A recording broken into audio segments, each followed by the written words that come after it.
High, hello, Namaste. From Indian किचनमध्ये आपलं मनापासून स्वागत. आज आपण कढीचा एक प्रकार बघणार आहोत. तसं आपण वेगवेगळ्या कढ्या करतच असतो. आज आपण बघणार आहोत भोपळ्याची कढी. त्याकरता आपण इथे घेतलेला आहे भोपळा. याला छान सालं काढून व्यवस्थित चिरून घेतलेला आहे आणि मुगाची डाळ साधारण 1 ते 2 तास मी इथे भिजवून ठेवलेली आहे. तिचं पाणी काढून आपण इथे घेतलेली आहे आणि दही घेतलेलं आहे. जेवढा आपण भोपळा घेतलेला आहे त्याच्या निम्मी डाळ आणि निम्मं दही आपल्याला इथे घ्यायचं आहे. पण दह्याचं प्रमाण आपण आपल्या पद्धतीने कमी जास्त करू शकतो. काही वेळेला दही आंबट असतं, त्यामुळे अजून कमी घेतलं प्रमाण तरीही चालेल. दह्याच्या आंबटपणावर दह्याचं प्रमाण ठरवायचं आहे. आता आपण ह्या तिन्ही गोष्टी मिक्सरला इथे वाटून घेतलेल्या आहेत. छान याला बारीक वाटून घ्यायचं आपल्याला मिक्सरमध्ये. आणि हे जे मिश्रण आपलं तयार झालेलं आहे यामध्ये आपल्याला पाणी टाकायचं आहे. वाटतानाही तुम्हाला गरज वाटली तर थोडंसं पाणी टाकलं तरीही चालेल. तर यामध्ये साधारण 1 ग्लास पाणी मी इथे टाकून घेतलेलं आहे. याला आपण व्यवस्थित हलवून एकत्र करून झाकून ठेवून देऊयात. याची पाण्याची कन्सिस्टन्सी कशी आहे आणि मी याला किती पाणी वापरलं आहे शेवटपर्यंत हे मी तुम्हाला शेवटी सांगणार आहे. आत्ता आपण याला छान झाकून ठेवून द्यायचं आहे आणि आपल्याला जे याच्यासाठी लागणारे भजी आहेत ते इथे बनवून घ्यायचं आहे. त्याकरता मी इथे घेतलेलं आहे मुगाच्या डाळीचं पीठ. तुम्ही इथे चणा डाळीचं पीठही वापरू शकतात. हे आपल्या अंदाजाने तुम्हाला किती करायचे त्याच्याने तुम्ही घेऊ शकतात. तर इथे यामध्ये टाकलेला आहे थोडासा हिंग, हळद, मिठाच्या आपल्या प्रमाणानुसार आपण इथे हे सगळे टाकून घेणार आहोत. त्यानंतर इथे टाकलेलं आहे थोडंसं तिखट. ही जिरा आणि ओवाची पूड आहे. थोडंसं जाडसर दळून घेतलेलं आहे ते यामध्ये टाकलेलं आहे. साधारण 1 चमचा. चवीनुसार मीठ आणि याला आपण पाणी टाकून छान एकत्र करून घेणार आहोत. पाणी टाकताना काळजी घ्यायची आहे. एकदम पाणी आपल्याला यामध्ये टाकायचं नाही, पण थोडं थोडं जसं जसं लागेल तसं जसं पाणी टाकत याला भिजवून घेणार आहोत. एकदम जर पाणी टाकलं या पिठामध्ये तर याचे गुठळी तयार होतात, गाठी तयार होतात आणि मग त्या मोडायला आपल्याला त्रास होतो. त्यामुळे थोडं थोडं करून आपण यामध्ये पाणी टाकून घेणार आहोत. याला छान एकसारखं असं आपल्याला घट्ट असं भिजवून घ्यायचं आहे. खूप पातळही करायचं नाही आणि खूप घट्टही ठेवायचं नाही, म्हणजे भजे आपले छान होतात. खूप घट्ट झालं तर भजे निबर होतात आणि पातळ झालं तर चप्पटही होतात. त्यामुळे एक छान अशी कन्सिस्टन्सी आपल्याला याची जेणेकरून चमच्यातून आपण टाकलं तर एकदम पाण्यासारखं पडणारही नाही आणि घट्ट चिकटूनही राहणार नाही. एवढ्या पद्धतीने आपल्याला याची कन्सिस्टन्सी ठेवायची आहे. तर याला छान आपण एकत्र करून घेणार आहोत. मी याला एकत्र करते. तोपर्यंत तुम्ही जर रेसिपी आवडत असेल तर लाईक करा, शेअर करा. नवीन असाल चॅनलवर तर सबस्क्राईब करायला विसरू नका. शेजारील बेल आयकॉनवर क्लिक करा, म्हणजे येणाऱ्या प्रत्येक नवीन व्हिडिओचं नोटिफिकेशन तुम्हाला मिळत राहील. आता यामध्ये मी एक गोष्ट टाकली आहे ती म्हणजे रवा. इथे मी बारीक रवा वापरलेला आहे. तुमच्याकडे जर जाड रवा असेल तर तुम्ही तो मिक्सरला थोडा वाटून घेतला, बारीक करून घेतला तरीही चालेल. आता इथे रवा मी सोड्याच्या ऐवजी टाकलेला आहे.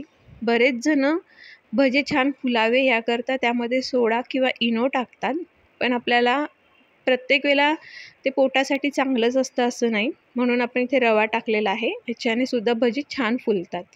आता यालाही आपण साईडला ठेवून देऊयात आणि इथे कढीला फोडणी देण्यासाठी तयारी करूयात. एक छान जाडबुडाचं पातेलं घेतलेलं आहे. त्यामध्ये मी तूप टाकलं आहे.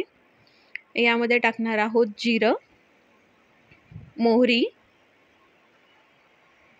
थोडासा हिंग, चवीनुसार हिंग आणि कढीपत्ता, हिरव्या मिरच्या बारीक चिरलेल्या, आलं टाकलेलं आहे, बारीक चिरून घेतलेलं आहे. तुम्ही किसून घेतलंत किंवा ठेचून घेतलं तरीही चालेल. आणि गॅस मंद ठेवायचा आहे इथे, म्हणजे आपली फोडणी जळणार नाही. आणि याला छान हलवून घेणार आहोत. त्यानंतर यामध्ये आपण टाकली आहे हळद. 1 चमचा हळद इथे मी टाकलेली आहे. याला छान थोडंसं परतवून घ्यायचं आहे. आणि जे आपण मिश्रण तयार करून ठेवलेलं होतं भोपळा, मुगाची डाळ आणि दह्याचं, ते मिश्रण आपण यामध्ये टाकून घेणार आहोत. आता इथे मी मुगाची डाळ वापरलेली आहे. इथे मुगाची डाळ जर तुम्हाला वापरायची नसेल तर तुम्ही इथे जे बेसन पीठ असतं ते वापरलं तरीही चालेल.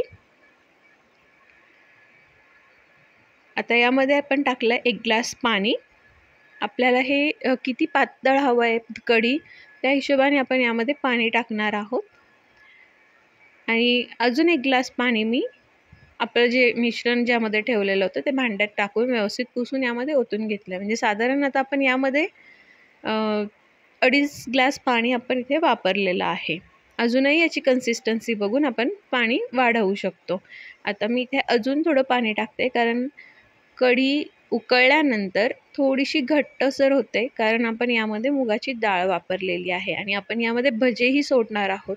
त्यामुळे इथे मी पाणी अजून टाकलेलं आहे. तुम्ही इथे कन्सिस्टन्सी पातळ किती हवी आहे तुम्हाला त्याच्याने पाणी इथे वाढवू शकतात. आणि चवीनुसार यामध्ये आपण मीठ टाकणार आहोत आणि याला व्यवस्थित हलवून घेऊयात. छान याला एकत्र करून घ्यायचं आहे आणि मंद गॅसवर आपल्याला याला उकळू द्यायचं आहे. डाळ आपण इथे जी वापरलेली आहे ती भिजवून घेतलेली होती, शिजलेली नव्हती. त्यामुळे याला थोडंसं उकळून घ्यायचं आहे आपल्याला. तर चवीनुसार इथे मी साखर वापरलेली आहे. साखर ऑप्शनल आहे, तुम्हाला आवडत असेल तर तुम्ही टाकू शकतात. आता एक साईडला आपण मंद गॅसवर कढी उकळवायला ठेवलेली आहे. मधून तिलाही हलवत राहायचं आहे आणि तोपर्यंत आपण इकडे भजे आपले काढून घेणार आहोत. ते तेल गरम करायला ठेवलेलं होतं, तर भजे आपण यामध्ये काढून घेऊयात.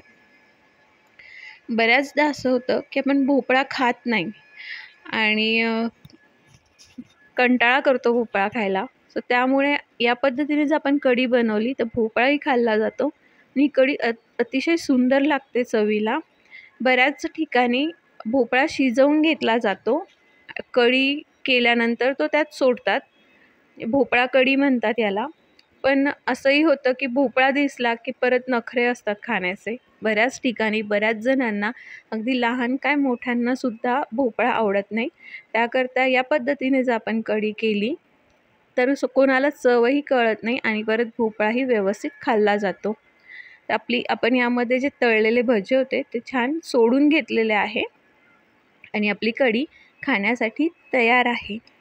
ही छान भोपळ्याची कढी भज्यांसकट तयार आहे.